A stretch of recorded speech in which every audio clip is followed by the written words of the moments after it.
Tahun 2021, bayi yang lahir di Jepang hanya berjumlah 750.000 bayi. Jumlah populasi di angka 124,5 juta jiwa. Angka tersebut lebih kecil dari tahun sebelumnya, di mana angka kelahiran bayi pada angka 840.000 dan jumlah penduduk di angka 125,8 juta jiwa. Setiap tahunnya, angka populasi di Jepang terus menurun, hingga bos Tesla Elon Musk berkicau di Twitter bahwa suatu saat Jepang akan lenyap dari dunia. Lalu apa penyebab populasi Jepang terus berkurang? Itu yang kita akan bahas di Let's Talk About It. Let's Talk About It. Apa kabar kawan-kawan sekalian? Semoga selalu dalam kondisi yang terbaik ya. Amin. Penurunan populasi sudah jadi PR besar bagi Jepang. Sejak tahun 2011, Jepang sudah mengalami defisit populasi. Akibat defisit populasi ini sudah mulai dirasakan, seperti banyaknya rumah kosong dan daerah-daerah pinggiran kota yang ditinggalkan oleh penghuninya, sekolah sepi dan berkurang murid-murid, berkurangnya tenaga kerja di beberapa sektor usaha, serta jumlah generasi tua yang lebih banyak ketimbang generasi muda. Akibat yang paling fatal dari berkurangnya populasi ialah penurunan ekonomi Jepang. Apabila ditelusuri lebih lanjut, sebenarnya terdapat berbagai faktor penyebabnya. Sebagian faktor-faktor tersebut merupakan imbas dari kemajuan perekonomian Jepang di era tahun 1970-an. Apa aja penyebabnya? Sebelum lanjut, subscribe dulu untuk mendukung channel ini. Jangan lupa like-nya juga ya, serta komennya terutama yang mau mengkoreksi konten ini. Oke, lanjut. Tidak lahirnya lonjakan bayi generasi ketiga. Asal mula permasalahan populasi ini ketika Jepang tidak mengalami lagi lonjakan kelahiran bayi generasi ketiga. Maksud generasi ketiga ini ialah gelombang bayi yang lahir di tahun 2000-an. Sumber Mimin menyebutkan bahwa gelombang kelahiran bayi di Jepang terdapat 3 periode. Periode di tahun 1940-an ketika Perang Dunia Baru berakhir dan orang kembali menata hidup yang baru. Bayi yang lahir di tahun 40-an tadi akan punya bayi lagi di tahun 1970-an, di saat pertumbuhan ekonomi yang pesat. Dan bayi yang lahir di tahun 70-an diprediksi punya bayi lagi di tahun 2000-an. Sayangnya, menurut statistik, ini tidak terjadi. Dan kenapa tidak terjadi? Karena beberapa faktor, antara lain perubahan norma pernikahan. Dari era tahun 1940-an hingga tahun 1960-an, di Jepang masih lumrah terjadi perjodohan. Tujuan perjodohan bermacam-macam, ada yang ingin mempererat ikatan keluarga, ada yang ingin menyatukan bisnis keluarga, hingga ya sekedar nurut aja sama orang tua. Keluarga tidak akan menerima apabila ada anggotanya yang memutuskan tidak menikah. Yup, julid-julid pedas omongan tetangga menambah bumbu betapa perihnya dipandang miring akibat tidak membangun keluarga yang normal. Dengan kata lain, di sosial masyarakat pun dipandang jelek, sehingga kala itu pernikahan merupakan hal yang diprioritaskan orang Jepang. Kondisi yang berbanding terbalik dengan keadaan sekarang. Hal ini berubah di era tahun 1970-an ketika masa-masa Japan Economic Miracle saat pesatnya perekonomian Jepang. Kegiatan perjodohan berkurang drastis, nilai-nilai kehidupan modern mulai merasuki masyarakat Jepang dengan tidak mau lagi terlibat perjodohan. Sekarang mah anak-anak mudanya lebih suka menikah karena cinta aja. Di tengah dunia kerja yang semakin pesat, mereka pun lebih mengutamakan karir ketimbang membangun keluarga. Hal ini menyebabkan bertambahnya umur pernikahan. Lebih mirisnya lagi, jumlah individu yang memutuskan tidak menikah pun bertambah banyak. Tentu itu membuat angka pernikahan semakin berkurang dari tahun ke tahun. Tahun 1986 hingga tahun 1991, Jepang mengalami gelembung ekonomi di mana harga aset dan komoditi pasar meningkat dan perekonomian pun mengalami stagnan. Parahnya, stagnansi ekonomi Jepang terus terjadi hingga hari ini.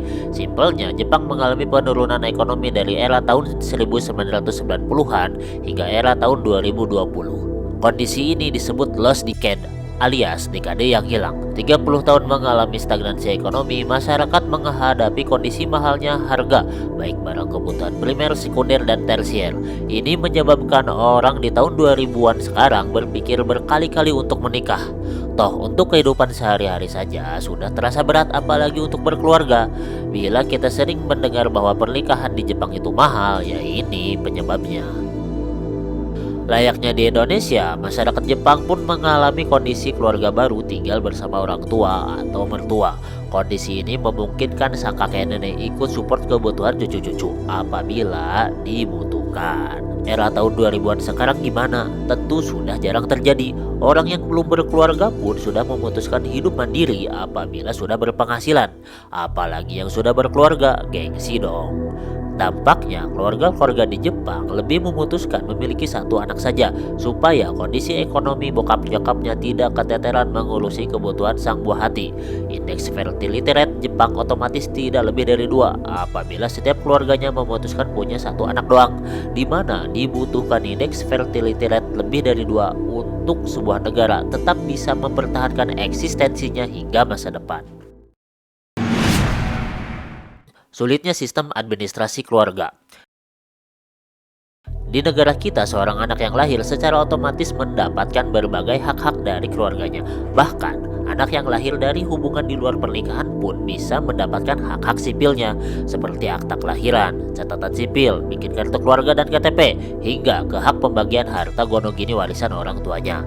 Apalagi yang lahir di pasangan yang sah, asalkan bisa dibuktikan kalau memang dia anak biologis dari pasangan tersebut.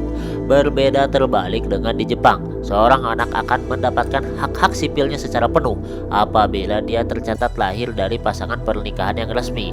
Peraturan ini tidak ditinjau kembali dan diperbaiki dari dulu. Berbeda dengan negara-negara yang pertumbuhan populasinya surplus, peraturan perlindungan hak-hak sipil anak selalu mengalami perbaikan. Apabila seorang anak tidak memiliki bukti dan pengakuan resmi dari orang tuanya, maka orang tuanya pun tidak berkewajiban untuk memberikan hak-hak sang anak. Anak yang lahir di luar pernikahan pun dalam sosial masyarakat Jepang seolah terdiskriminasi dan tersisihkan. Pendapat ini bukannya untuk melegalkan perzinahan dan menyisihkan norma-norma berkeluarga ya. Namun alangkah baiknya apabila pemerintah Jepang memperbaiki sistem tersebut. Kondisi ini membuat mental orang Jepang semakin down untuk memiliki anak karena dihantui juga proses pernikahan yang mahal. Kasarnya, permudahlah dikit kalau memang ada orang yang hilaf dan akhirnya punya anak di luar nikah. Sang anak yang tidak berdosa ini seharusnya dilindungi hak-haknya oleh pemerintah, karena tetap toh dia pun generasi penerus Jepang. Di luar tidak lahirnya gelombang generasi ketiga yang tadi dijelaskan, terdapat hal-hal lain penyebab menurunnya populasi, di antaranya tingginya angka kematian. Tahun 1980, persentase kematian di angka 0,15% dan terus naik hingga 2,0% di tahun 2020 kemarin.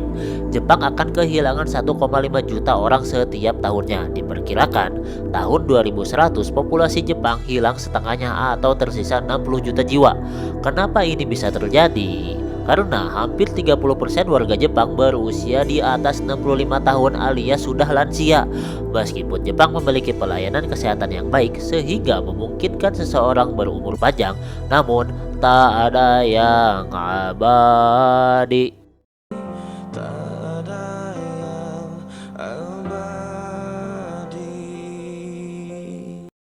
Para lansia ini pun pasti meninggal. Dari 30% warga lansia ini, angka kematian akan terus bertambah secara beruntun. Buruknya antisipasi dari pemerintah. Apakah pemerintah Jepang akan diam saja? Tentu tidak. Sayangnya, langkah yang dilakukan pemerintah Jepang untuk menanggulangi menurunnya populasi mengecewakan, bahkan bisa dibilang buruk. Dimulai dari penganggaran dana untuk meningkatkan populasi hanya 1% dari APBN Jepang. Harapan warga Jepang yang jadi sumber mimin ya sekitar 2 atau 3% lah ya. Pemerintah Jepang malah lebih konsen memanfaatkan warga lansia untuk mendapatkan suara di pemilu ketimbang mengambil langkah-langkah yang lebih konkret. Penutup. Penurunan populasi di Jepang merupakan imbas dari fenomena Japan Economic Miracle dan fenomena Lost Decade, merubah beberapa tatanan sosial dan menciptakan tatanan masyarakat baru. Dinamika-dinamika yang terjadi secara langsung dan tidak langsung membuat masyarakat Jepang merasa kesulitan untuk membangun lingkungan berkeluarga. Yup, semoga yang terbaik aja deh buat negara Jepang ya. Sekian dulu kontennya, semoga bermanfaat. Akhir kata, wassalamualaikum warahmatullahi wabarakatuh. Stay tune terus di Let's Talk About It. Let's Talk About It.